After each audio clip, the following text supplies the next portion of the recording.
Hi hello welcome to our channel VN creativities. இன்றைக்கி நம்ம சேனலில் எதை பற்றி பார்க்க போகிறோன்னா ரொம்பவே டேஸ்டான அண்ட் செய்யறதுக்கு ரொம்ப ஈஸியான ஒரு சூப்பரான எக் கிரேவி பற்றி தான் பார்க்க போகிறோம். இந்த எக் கிரேவியை நீங்கள் சப்பாத்தி, ரோட்டி, நான், இட்லி, தோசை எது கூட வேணால் வச்சு சாப்பிட்லாம். சூப்பராக இருக்கும். நைட் சப்பாத்திக்கு ஒரு சூப்பரான சைட் டிஷ் வேணுமாங்க, அப்போ இந்த எக் கிரேவி தாங்க பெஸ்ட் ஆப்ஷன். நைட் டின்னருக்கு சப்பாத்தி செய்யறதே ஒரு டைம் எடுக்கிற ப்ராசஸ் தாங்க. அந்த டைமில் இந்த மாதிரி ஒரு எக் கிரேவியை நீங்கள் செலக்ட் பண்ணிங்கன்னா டைமும் ரொம்ப கம்மியாகும் அண்ட் சூப்பரான ஒரு நான்வெஜ் கிரேவி செஞ்ச ஃபீலும் வரும். அது மட்டும் இல்லாமல் எக் சீக்கிரமாக நைட்டில் ஜீரணமாயிரும் அண்ட் ரிச் இன் ப்ரோட்டீனும் கூட. ஓகே, இன்னும் எதுக்கு வெயிட் பண்ணிட்டு வாங்க இது எப்படி பண்ணுறதுன்னு பார்க்கலாம். அதுக்கு முன்னாடி இப்போ தான் நீங்கள் நம்ம சேனல் ஃபஸ்ட் டைம் பார்க்குறீங்கன்னா மறக்காமல் சப்ஸ்கிரைப் பண்ணிடுங்க. கூட வந்து பெல் ஐக்கானே கிளிக் பண்ணிடுங்க. அப்போ தான் நான் போடுற வீடியோஸோட நோட்டிஃபிகேஷன் உங்களுக்கு வரும்.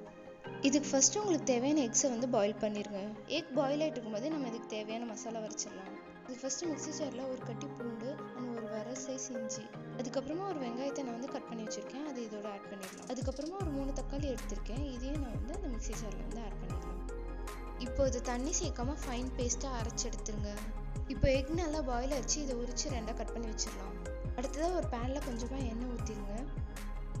எண்ணெய் லைட்டாக காஞ்சோன்னா நம்ம கட் பண்ணி வச்சுருக்கிற எக்ஸை ஒவ்வொன்றா இதில் ஆட் பண்ணிக்கலாம். இந்த மாதிரி நம்ம கிட்டிருக்க எல்லா எக்ஸையும் நம்ம இதில் ஆட் பண்ணிடலாம். அடுத்தது இதில் ஒரு 1/4 டீஸ்பூன் உப்பு நான் தூவி விடுறேன். முட்டையில் உப்பு கம்மியாக போடுங்க, ஏன்னா நம்ம குழம்புலேயே உப்பு போட போகிறோம். ஸோ இதில் கம்மியாக போட்டால் தான் நல்லாயிருக்கும். அடுத்ததாக நான் ஒரு 1/4 டீஸ்பூன் காஷ்மீரி ரெட் சில்லி போடுறேன். அடுத்ததாக இது கூடவே ஒரு 1/4 டீஸ்பூன் மஞ்சள்தூள் ஆட் பண்ணிடுறேன். இப்போ இதை நல்லா அந்த முட்டையில் படுற மாதிரி மிக்ஸ் பண்ணி விட்டுருங்க. முட்டை உடையாமல் லைட்டாக மட்டும் மிக்ஸ் பண்ணி விடுங்க. நீங்கள் இதுக்கு நான்ஸ்டிக் பேன் யூஸ் பண்ணிங்கன்னா கொஞ்சம் நல்லாயிருக்கும். நான் இங்கே சில்வர் பேன் யூஸ் பண்ணிட்டேன், அதனால் கொஞ்சம் எனக்கு கஷ்டமாக இருந்தது. இந்த முட்டையில் அந்த எண்ணெயில் ரொம்ப வறுபடணும்னு இல்லை, லைட்டாக இந்த மசாலா கோட்டாகி வந்தால் மட்டும் போதும். இந்த மாதிரி எல்லா முட்டையிலையும் இந்த மசாலா படுற மாதிரி நீங்கள் நல்லா பரட்டி விட்டுருங்க. இது அப்படியே இருக்கட்டும். அடுத்து நம்ம கிரேவி ரெடி பண்ணலாம். ஃபஸ்ட்டு ஒரு வானலில் கொஞ்சமாக எண்ணெய் ஊற்றிக்கோங்க. நீங்கள் எக் பொரிச்ச வானலையே கூட யூஸ் பண்ணலாம், எனக்கு அது சின்னதாக இருந்ததுனால நான் பெருசு எடுத்துட்டேன். அடுத்ததாக இதில் கொஞ்சமாக கடுகு ஆட் பண்ணிடுங்க. கடுகு நல்லா பொரிஞ்சதும் நான் ஒரு பெரிய சைஸில் இருக்க பெரிய வெங்காயத்தை சின்ன சின்னதாக கட் பண்ணி வச்சுருக்கேன், அது இதோட ஆட் பண்ணிடலாம். இப்போ இது நல்லா எண்ணெயில் வதக்குங்க. இந்த வெங்காயத்தோட பச்சை வாசல்லாம் போய் இது நல்லா கண்ணாடி பதத்துக்கு வரணும், அந்தளவுக்கு இதை நல்லா வதக்குங்க. இதில் வெங்காயம் எந்த அளவுக்கு நல்லா வதங்குதோ அந்தளவுக்கு நல்லா டேஸ்ட் கொடுக்கும். எனக்கு லைட்டாக கோல்டு இருக்கனால தொண்டை ஒரு மாதிரி இருக்குது, ஸோ வாய்ஸ் கொஞ்சம் ஒரு மாதிரி தான் இருக்கும், அட்ஜஸ்ட் பண்ணிக்கோங்க. இப்போ வெங்காயம் ஓரளவுக்கு நல்லா வதங்கி வந்துருச்சு பாருங்கள், அது நல்லா கண்ணாடி பதத்துக்கு வந்துருச்சு. இப்போ இது கூட நம்ம ஏற்கனவே அரைச்சி வச்சுருக்கோம்ல அந்த மசாலாவை ஆட் பண்ணிடலாம். மசாலா ஆட் பண்ணதுக்கப்புறமா அதையும் இந்த வெங்காயத்தோடு சேர்த்து நல்லா வதக்கிடுங்க. இந்த பேஸ்ட்டை தண்ணி சேர்க்காம எண்ணெயில் நல்லா வதக்கி எடுத்துருங்க. இந்த எண்ணெயிலே நல்லா வதங்கி லைட்டாக கொதிச்சு வர மாதிரி வரணும்.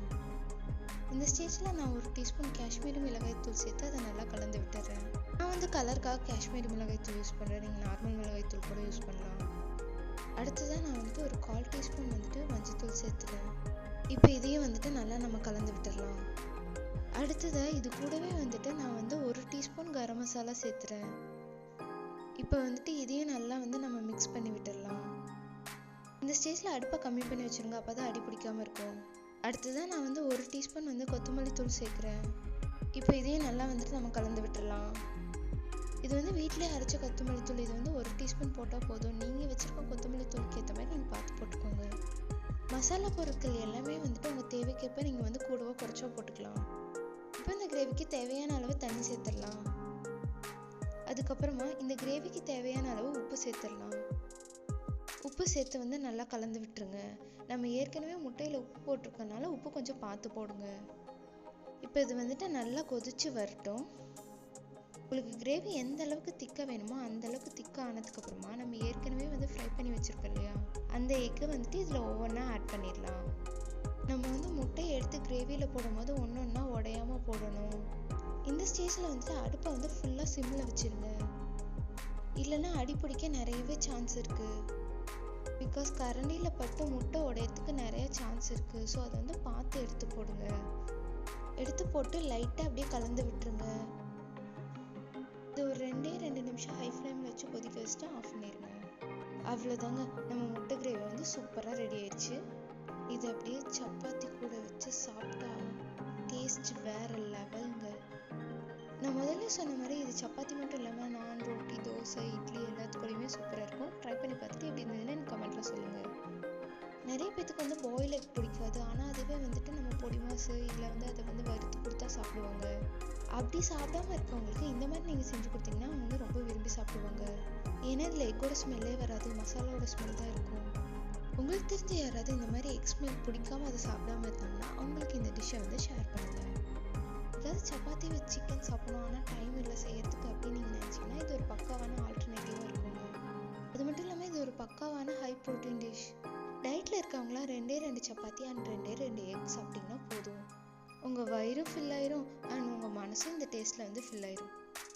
இதில் ஒரே விஷயம் என்னென்னா நீங்கள் வந்து எண்ணெய் மட்டும் கம்மியாக போட்டு செஞ்சுக்கோங்க. அண்ட் உங்களுக்கு தெரிஞ்ச யாராவது டயட் இருக்கணும் ஆனால் நல்லா டேஸ்டியாக சாப்பிடணும் அப்படின்னு நினைக்கிறாங்களா அவங்களுக்கு இந்த வீடியோவை ஷேர் பண்ணுங்கள்.